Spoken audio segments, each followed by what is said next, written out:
How to send large video files on Discord.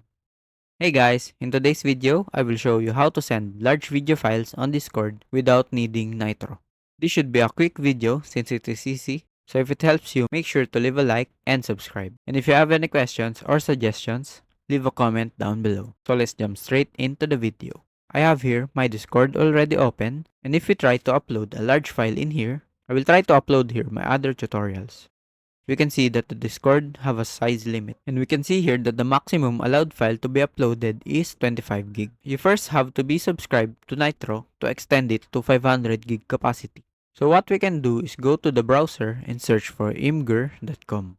In the top left here, click on new post and upload or just drag the file in here. It will upload the file in their database, so meanwhile, let us add title in here. Once done loading, click on copy link here. And if you paste this on Discord, it will show up like it is a video uploaded directly. So that's pretty much it. I hope this video helps you. Once again, leave a like, share, and subscribe to my channel. Thank you guys.